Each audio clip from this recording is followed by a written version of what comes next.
All right, guys, here is my new to me 2003 2500 HD. I don't know that the camera likes the light in here right now, but it's basically a hunter green crew cab 6-liter automatic.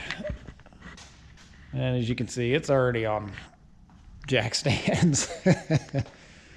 Maybe I got hosed again. It just seems like there is, it's hard to find good trucks, good vehicles out right now.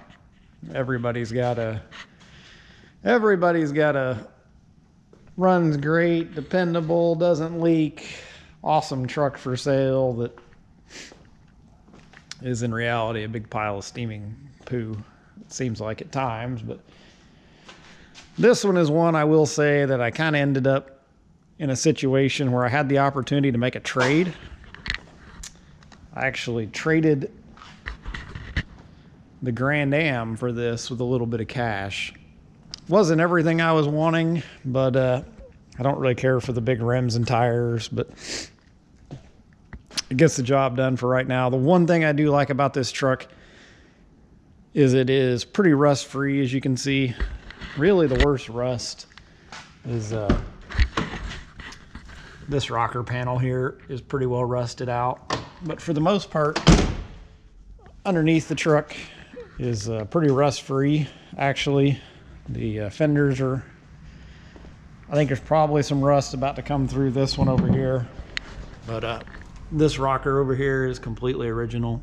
So the running boards of course rusted off, but other than that the bed rails look pretty good, and everything is pretty rust free. So that was the main thing. Good platform. It's got about 212,000 miles on it. Creased in this fender somehow there, but other than that, it's aggravating. I say it's a steaming pile because the guy promised me again, doesn't leak, no drips in his driveway ever, runs good, drives good, and it does run and drive pretty good. I'll give it that. No major mechanical issues, just had a full service, all the fluids replaced. Yeah, I think most of that was a bunch of bullshit. But specifically, the transfer case doesn't have issues or anything like that. And it just had the fluid serviced in it. So, wasn't long. About 2 weeks after I got it, I've had this thing for about 4 weeks now, almost. Only drove it for about a week. Sat in the driveway probably the other week. This tire went kind of flat on me. The inner bead seal was leaking, and when I found it, I did notice there's a yellow mark on it. I'm not sure if that's going to be a recurring problem. Took it to the tire shop, had it resealed, and it's still got a slow leak to it, so I might end up having to take that back. So that rim and tire there might be a recurring problem. Got it in the shop though, messing with that. As soon as I got it to, 4-wheel drive didn't work. It would go into low range. It would not go into high range 4x4. It would go into low range 2x4. It would not do 4-wheel drive at all. Troubleshot that. Front axle was working good, but the transfer case wouldn't lock in. It's got the push button, 3 push buttons. You can see it's hard to tell now, but it does leak some oil out of the back of the engine. It's either the rear main leaking or maybe the oil sensors. I'm hoping I get lucky. It's the oil sensors off the back. This front axle hub here is leaking real bad. It's thrown oil all over the inside of the truck, inside of the frame even. Water pump was leaking. This axle seal over here was leaking, so I've gone through, I've done both axle seals, they're done. Got the water pump, new water pump sitting right there. It's about ready to go back on. Transfer case. Yesterday I decided to go ahead and pull the transfer case, and I will show you what's wrong with it. Number one, I'll put a glove on too real quick here. Number one, it wasn't long after I got it when the 4-wheel drive stopped working. I got underneath it. I had looked at it. Turn it over here. This is how it actually sits in the truck.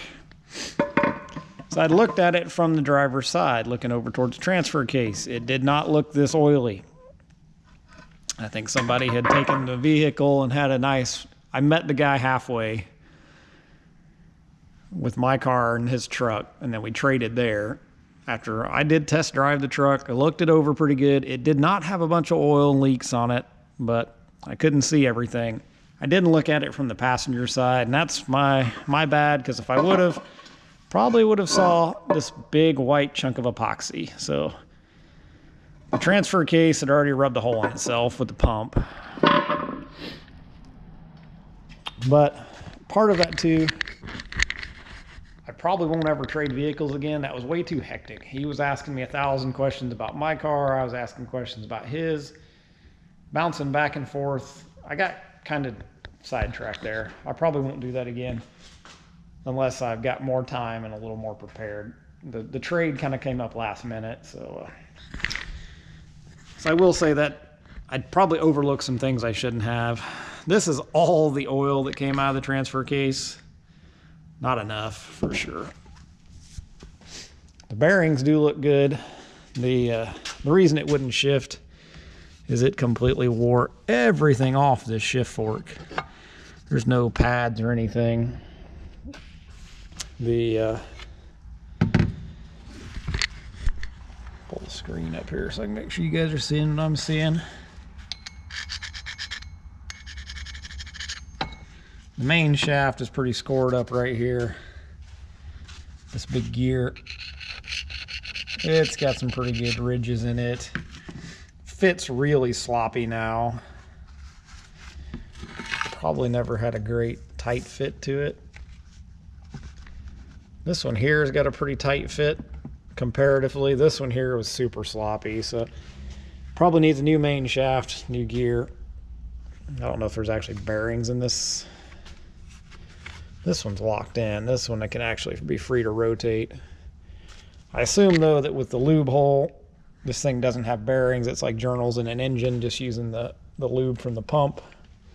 I'm sure the pump's toast. It's been probably run dry for a long time, so. And the amount of stuff in here is, I haven't even pulled it to look at it. It's just packed full of crap. I mean, there's just stuff all in this thing. It's seen better days. I got to make a decision on this as to whether or not I'm going to rebuild this case or whether I'm going to just buy a reman, because by the time I get all the parts, I'll probably be into the price of a reman anyways. And that, especially if I do all the bearing rebuilds, much time. Might just be better for me to do the rebuild or the reman. So that's where we're at. That's my recommendation when it comes to trading is take a little more time, look things over. I do hope the transmission's in good shape. So far it shifted and worked well. The engine oil leak, a little bit aggravating. It did too. The oil pressure gauge worked fine for about 2 weeks, and then now the oil pressure gauge has quit working, so I'll have to maybe redo the cluster or just go without it for now, I guess. But that's my new to me truck. I did not want another project. As you probably know, I've got plenty of projects to work on. This was not what I wanted to be doing, but it's hard to find good vehicles right now. And this one is no exception. So hope you enjoy. I will have some video coming on using the bucket truck, actually working out of the bucket and playing in the mud because it is horribly muddy out here. So I'll be getting those videos up as soon as I can. And hope you guys enjoy. Like and subscribe. There'll be more to come.